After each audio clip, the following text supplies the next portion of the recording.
12 ফেব্রুয়ারি ত্রয়োদশ নির্বাচনকে সামনে রেখে সুশাসনের জন্য নাগরিক সুজন কর্তৃক সুনামগঞ্জের ঐতিহ্য জাদুঘরে জনগণের মুখোমুখি অনুষ্ঠান করা হচ্ছে প্রার্থীদের নিয়ে। আমি যদি আপনাদেরকে জানানোর চেষ্টা করি, এই মুহূর্তে সভাস্থলে আসলে প্রার্থীরা বক্তব্য রাখছেন।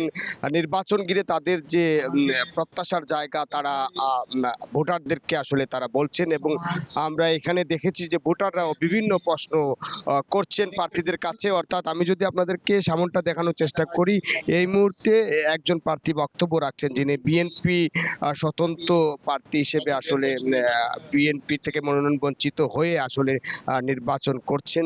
দেখতে পাচ্ছেন, আমি যদি আপনাদেরকে দেখানোর চেষ্টা করি, এই যে এই ঐতিহ্য জাদুর প্রাঙ্গণে বিভিন্ন শ্রেণী পেশার মানুষ আসলে তারা এখানে উপস্থিত হয়েছেন। এছাড়াও আমরা যদি জানাই, এখানে শিক্ষক বা নাগরিক সমাজের বিভিন্ন মানুষ আসলে একটু আগে প্রার্থীদের বিভিন্ন প্রশ্ন করেছেন।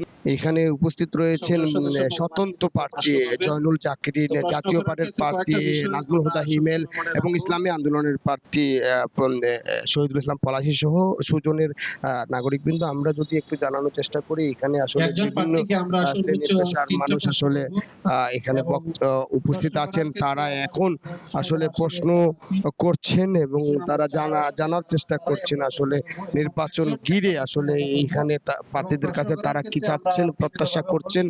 আমি যদি আপনাদেরকে জানানোর চেষ্টা করি, সুনামগঞ্জে 5টি নির্বাচনী সংসদীয় আসনে প্রতিদ্বন্দ্বিতা করছেন 23 জন প্রার্থী। এখানে জামাত, বিএনপি, জামাত, জোট সমর্থিত প্রার্থী সহ জাতীয় পার্টি এবং অন্যান্য ইসলামী আন্দোলন সহ বিভিন্ন দলের আসলে এবং স্বতন্ত্র প্রার্থীরাও কিন্তু প্রতিদ্বন্দ্বিতা করছেন। আসলে যদি আপনাদেরকে জানানোর চেষ্টা করি, দিনক্ষণ নির্বাচনের যতই এগিয়ে আসছে ততই কিন্তু আসলে নির্বাচনী প্রচারণা এখানে বাড়ছে, এবং আমরা দেখছি বিভিন্ন নাগরিক সমাজ কর্তৃক আসলে এখানে বিভিন্ন প্রত্যাশার কথা তারা জানাচ্ছেন। আমরা এক দুইজন আসলে নাগরিক সমাজের কাছ থেকে জানার চেষ্টা করব আসলে নির্বাচন ঘিরে আপনাদের জায়গাটা কেমন। অনেকদিন পর বাংলাদেশে একটি গণতান্ত্রিক ভাবে ভোটার অধিকার জনগণ প্রয়োগ করতে চাচ্ছে। আমাদের এবারের আমরা যে প্রত্যাশা হচ্ছে, আমরা চাচ্ছি সন্ত্রাসমুক্ত, দুর্নীতিমুক্ত এবং ইনসাফের একটি রাষ্ট্র।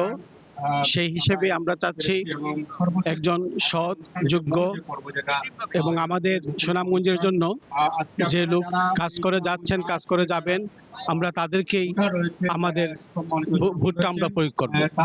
আরেকজনের কাছ থেকে জানার চেষ্টা করব যে একটু জানাবেন যে আসলে আপনাদের কাছে আপনারা আসলে প্রার্থীদের কাছে কি প্রত্যাশা করছেন। সুনামগঞ্জের 5টি সংসদীয় আসন রয়েছে, সেই জায়গাতে প্রত্যেক জায়গাতে কেমন নির্বাচন প্রত্যাশা করছেন। আমরা আসলে ইনসাফের বাংলাদেশ চাই, আমরা আজাদির বাংলাদেশ চাই।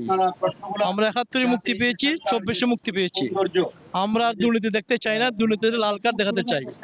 এর জন্য প্রয়োজন বাংলাদেশের প্রতিটি মানুষের পেটে ভাত দেওয়া, কর্মসংস্থান দেওয়া, দুর্নীতিকে না বলা। এই বিষয়টি আমরা যদি বাংলাদেশে প্রতিষ্ঠিত করতে পারি প্রতিনিধির মাধ্যমে, বাংলাদেশ একটি কল্যাণমুখী রাষ্ট্র হিসেবে পরিচালিত হবে ইনশাআল্লাহ। শুনছিলেন, এখানে আসলে কথা বলছেন যে এখানে প্রোগ্রাম ঘিরে আসলে প্রত্যাশার জায়গা কেমন, যেমনটা আসলে জানানোর চেষ্টা করছিলাম।